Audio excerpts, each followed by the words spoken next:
ನಮಸ್ತೆ ವೀಕ್ಷಕರೇ, ಪೀಪಲ್ ಮೀಡಿಯಾಗೆ ಸ್ವಾಗತ. ಪ್ರಜಾಪ್ರಭುತ್ವದ ಮೇಲೆ ಬಿಜೆಪಿಯ ಸವಾರಿ. ಅಧಿಕಾರದ ಅಮಲಿನಲ್ಲಿ ಸಂವಿಧಾನದ ಆಶಯಗಳಿಗೆ ಬೆಂಕಿ ಹಚ್ಚುತ್ತಿರುವಂತಹ ಬಿಜೆಪಿ ಪಕ್ಷ. ಆಪರೇಷನ್ ಕಮಲ, ಐಟಿ, ಇಡಿಗಳಿಂದ ಆಚೆಗೆ ಈಗ ಹೊಸ ಪ್ರಯೋಗದಿಂದ ಅಧಿಕಾರವನ್ನು ಪಡೆದಂತಹ ಬಿಜೆಪಿ ಪಡೆ. ನೀವೆಲ್ಲ ಮತದಾನ ನಡೆಯುವಂತಹ ಸಂದರ್ಭದಲ್ಲಿ ರಿಗ್ಗಿಂಗ್ ಬಗ್ಗೆ ಕೇಳಿರ್ತೀರಿ. ಆದರೆ ಇಲ್ಲಿ ಚುನಾವಣಾ ಅಧಿಕಾರಿಯೊಬ್ಬರು ರಿಗ್ಗಿಂಗ್ ಕೆಲಸಕ್ಕೆ ಇಳಿದಂತೆ ಕಾಣುತ್ತೆ.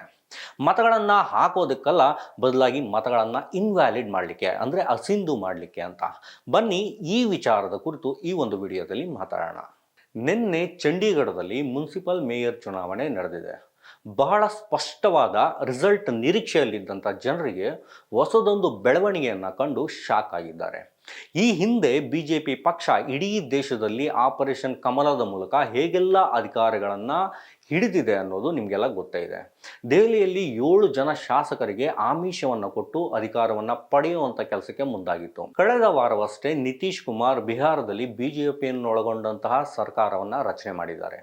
ಈ ಹಿಂದೆ ಅವರು NDA ಜೊತೆಗಿನ ಸಂಬಂಧದಿಂದ ಹೊರಗೆ ಬಂದು JDU, ಕಾಂಗ್ರೆಸ್ ಮತ್ತು ಎಡಮೈತ್ರಿಕೂಟದೊಂದಿಗೆ ಮೈತ್ರಿ ಮಾಡಿಕೊಂಡು ಸರ್ಕಾರವನ್ನು ರಚನೆ ಮಾಡಿದರು. ಈಗ ಇವರೆಲ್ಲ ಸೇರಿ ಮುಂದಿನ ಲೋಕಸಭಾ ಚುನಾವಣೆಗೆ ಇಂಡಿಯಾ ಮೈತ್ರಿಕೂಟ ಮಾಡಿಕೊಂಡು NDA ಸರ್ಕಾರದ ವಿರುದ್ಧ ಚುನಾವಣೆ ಮಾಡೋಕ್ಕೆ ಸಿದ್ಧರಾಗಿದ್ದರು.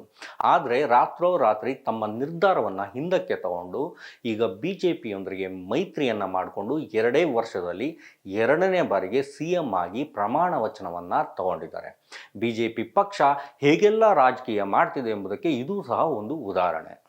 ನಮ್ಮ ರಾಜ್ಯದಲ್ಲಿಯೂ ನಿಮಗೆ ಗೊತ್ತಿರಬಹುದು ಈ ಹಿಂದೆ ಬಿಜೆಪಿ ಸರ್ಕಾರ ಹೇಗೆ ರಚನೆಯಾಗಿತ್ತು ಅನ್ನುವಂಥದ್ದು.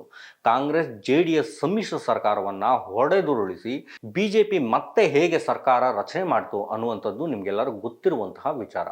ಬಿಜೆಪಿ ಅಧಿಕಾರ ಪಡೆಯಲಿಕ್ಕೆ ಆಪರೇಷನ್ ಕಮಲ ಮಾಡುತ್ತೆ, ED IT ರೈಡ್ಗಳನ್ನು ಮಾಡಿಸುತ್ತೆ, ಜನಪ್ರತಿನಿಧಿಗಳಿಗೆ ಬೆದರಿಕೆಯನ್ನು ಒಡ್ಡಿ ಅಧಿಕಾರಕ್ಕೆ ಬರುತ್ತೆ ಅನ್ನುವಂತಹ ಮಾತುಗಳನ್ನು ನೀವು ಸಾರ್ವಜನಿಕರಲ್ಲಿ ಕೇಳಿರಬಹುದು. ಆದರೆ ಈಗ ಅದರಿಂದ ಆಚೆಗೆ ಬಿಜೆಪಿ ತನ್ನ ಕೈ ಚಳಕವನ್ನು ತೋರಿಸೋಕೆ ಹೊರಟಿದೆ. ನಿನ್ನೆ ನಡೆದಂತಹ ಚಂಡೀಗಢ ಮುನ್ಸಿಪಲ್ ಮೇಯರ್ ಚುನಾವಣೆಯಲ್ಲಿ ಇಂಡಿಯನ್ ಮೈತ್ರಿಕೂಟ ಒಗ್ಗಟ್ಟಾಗಿ ಚುನಾವಣೆ ನಡೆಸೋದಕ್ಕೆ ತಯಾರಿಯಲ್ಲಿತ್ತು. ಆಮ್ ಆದ್ಮಿ ಪಕ್ಷ ಮತ್ತು ಕಾಂಗ್ರೆಸ್ ಒಟ್ಟಾಗಿ ಸೇರಿ ಚುನಾವಣೆಗೆ ಬಂದಿದ್ವು. ಇಲ್ಲಿನ ರಿಸಲ್ಟ್ ಬಹಳ ಸ್ಪಷ್ಟವಾಗಿತ್ತು ಅಂತ ಮೊದಲಿಗೆ ಹೇಳಿದ್ದೆ. ಯಾಕೆ ಅಂದರೆ ಈ ಎರಡೂ ಪಕ್ಷಗಳ ಒಟ್ಟು ಮತ 20, ಆದರೆ BJPಯ ಮತಗಳು 15 ಇದ್ವು.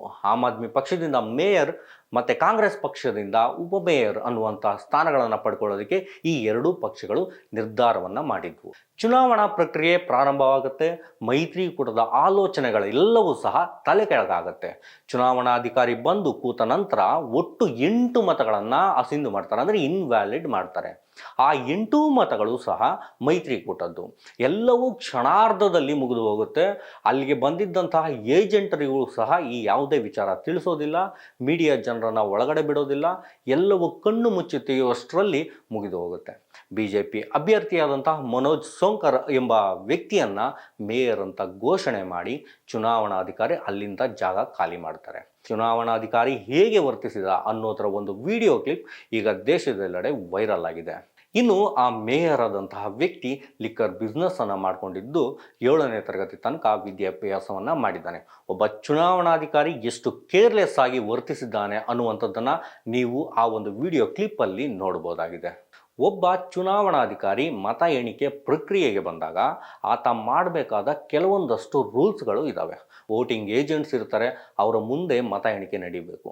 ಅವರಿಗೆ ತಿಳಿಯುವಂತೆ ಎಲ್ಲ ಪಕ್ಷದ ಏಜೆಂಟ್ಗಳ ಮುಂದೆ ಬ್ಯಾಲೆಟ್ ಬಾಕ್ಸನ್ನು ತೆಗಿಬೇಕಾಗತ್ತೆ, ತೆಗೆದು ಚೆಕ್ ಮಾಡಬೇಕಾಗತ್ತೆ.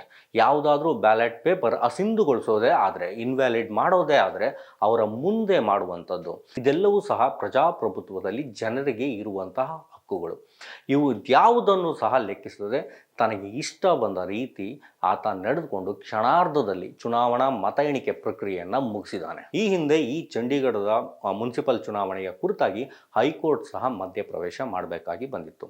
BJP ತನ್ನ ಕೊಳಕು ಬುದ್ಧಿಯಾದ ಆಪರೇಷನ್ ಕಮಲ ಮಾಡಲಿಕ್ಕೆ ಮುಂದಾಗಿತ್ತು. ಹೈಕೋರ್ಟ್ ಜನವರಿ 30ರ ಒಳಗಾಗಿ ಚುನಾವಣೆಯನ್ನು ಮುಗಿಸಬೇಕು ಎಂಬ ಆದೇಶವಿದ್ದ ಕಾರಣ ಇವರಿಗೆ ಆಪರೇಷನ್ ಕಮಲ ಮಾಡಲಿಕ್ಕೆ ಸಮಯ ಸಾಕಾಗಲಿಲ್ಲ. ಹಾಗಾಗಿ ಇವ್ರಿಗೂ ತನಗೆ ಬೇಕಾದ ಅಧಿಕಾರಿಯನ್ನು ನೇಮಿಸಿಕೊಂಡು ಈ ರೀತಿಯಾದಂತಹ ಸಂವಿಧಾನ ವಿರೋಧಿ, ಪ್ರಜಾತಂತ್ರ ವಿರೋಧಿ ನಡೆಗೆ ಮುಂದಾಗಿದ್ದಾರೆ. ಇದೆಲ್ಲ ಪ್ರಕ್ರಿಯೆ ಮುಗಿದ ನಂತರ ಕಾಂಗ್ರೆಸ್ ಮತ್ತು ಆಮ್ ಆದ್ಮಿ ಪಕ್ಷ ಪ್ರೆಸ್ ಮೀಟನ್ನು ಮಾಡುತ್ತೆ. ಕೋರ್ಟ್ಗೆ ಹೋಗ್ತೀವಿ ಅನ್ನುವಂಥ ನಿರ್ಧಾರವನ್ನು ಮಾಡಿದ್ದಾರೆ. ಇಂದು ಬೆಳಗ್ಗೆ ಅಲ್ಲಿನ ಯೂತ್ ಕಾಂಗ್ರೆಸ್ ಮತ್ತು ಆಮ್ ಆದ್ಮಿ ಪಕ್ಷದ ಕಾರ್ಯಕರ್ತರು ಪ್ರತಿಭಟನೆಯನ್ನು ಮಾಡಿದರು. ಅವರನ್ನೆಲ್ಲ ಈಗ ಅಲ್ಲಿನ ಪೊಲೀಸರು ಸ್ಟೇಷನ್ನಿಗೆ ಕರೆದೊಯ್ದಿದ್ದಾರೆ. ನಾವಿಲ್ಲಿ EVM ಮಿಷಿನ್ ಬಗ್ಗೆ ಮಾತಾಡ್ತೇವೆ, ಆಪರೇಷನ್ ಕಮಲದ ಬಗ್ಗೆ ಮಾತಾಡ್ತೇವೆ, ಆದರೆ ಅವರು ಅದಕ್ಕೂ ಮುಂದೆ ಹೋಗಿರೋದನ್ನು ನಾವು ಮರೀತಿದ್ದೇವೆ. ಮುಂದಿನ ಲೋಕಸಭಾ ಚುನಾವಣೆ ಇದೇ ರೀತಿ ನಡೆದರೆ ಹೇಗೆ ಅನ್ನುವಂಥ ಪ್ರಶ್ನೆಯನ್ನು ನಾವಿಲ್ಲಿ ನೋಡಬೇಕಾಗಿದೆ. ಇವರ ಅಧಿಕಾರದ ದಾಹ, ಹಿಟ್ಲರ್ ಆಡಳಿತದ ನೋಟದ ಬಗ್ಗೆ ನಾವು ಎಚ್ಚರಿಕೆಯಿಂದ ಇರಬೇಕಾಗಿದೆ. ಧರ್ಮ ರಾಜಕಾರಣ ಆಯಿತು, ಆಪರೇಷನ್ ಕಮಲ ಆಯಿತು, IT ED ಸಂಸ್ಥೆಗಳನ್ನು ಬಳಸಿಕೊಂಡಿದ್ದೂ ಸಹ ಆಯಿತು. ಇದೇ ಸಂಸ್ಥೆಗಳ ಬಗ್ಗೆ ಪಂಜರದ ಗಿಳಿಯಂತೆ ವರ್ತಿಸ್ತೀರಿ ಅಂತ ಸುಪ್ರೀಂ ಕೋರ್ಟ್ ಸಹ ಇವರಿಗೆ ಛೀಮಾರಿ ಹಾಕಿದ್ದು ಸಹ ಆಯಿತು.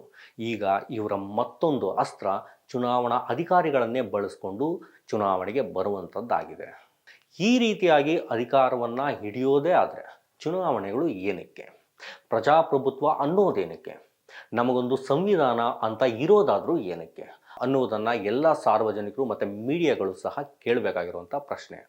ಪ್ರಜಾಪ್ರಭುತ್ವ ವ್ಯವಸ್ಥೆಯನ್ನು ತಮ್ಮ ಅಧಿಕಾರದ ತೆವಲಿಗೆ ಬಳಸಿಕೊಂಡು ದೇಶವನ್ನು ಆಳುವ ಹಂತಕ್ಕೆ ಈ ಒಂದು BJP ಬಂದಿರುವುದು ನಮ್ಮ ದೇಶದ ಪ್ರಜಾತಂತ್ರ ವ್ಯವಸ್ಥೆಗೆ ಮಾರಕವಾಗಿರುವಂಥದ್ದು.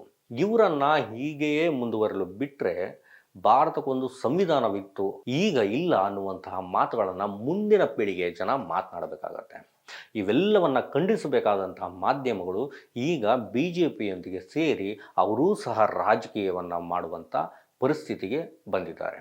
ನ್ಯಾಯಾಲಯಗಳು ಇಂತಹ ನಡೆಗಳಿಗೆ ಬ್ರೇಕ್ ಹಾಕದಿದ್ದರೆ ಮುಂದೆ ನ್ಯಾಯಾಲಯಗಳ ಮೇಲೂ ಸಹ ರಾಜಕಾರಣಿಗಳ ಪಾರುಪತ್ಯ ಸಾಗುತ್ತೆ. ಅಲ್ಲಿಗೆ ನಮ್ಮ ದೇಶದ ಅವನತಿ ಆಯಿತು ಅಂತಲೇ ಅರ್ಥ. ಇದಿಷ್ಟು ಛತ್ತೀಸ್ಗಢದ ಚುನಾವಣೆಯ ಕುರಿತಾಗಿ ನಿಮ್ಮೊಂದಿಗೆ ಹಂಚಿಕೊಳ್ಬೇಕಾಗಿದ್ದಂತಹ ಮಾತುಗಳು. ಮುಂದಿನ ಸಂಚಿಕೆಯಲ್ಲಿ ಮತ್ತೊಂದು ವಿಡಿಯೋದೊಂದಿಗೆ ಸಿಗೋಣ, ಮತ್ತೊಂದು ವಿಚಾರದೊಂದಿಗೆ ಸಿಗೋಣ. ಅಲ್ಲಿಯ ತನಕ ನೋಡ್ತಾ ಇರಿ ಪೀಪಲ್ ಮೀಡಿಯಾ. ಧನ್ಯವಾದಗಳು.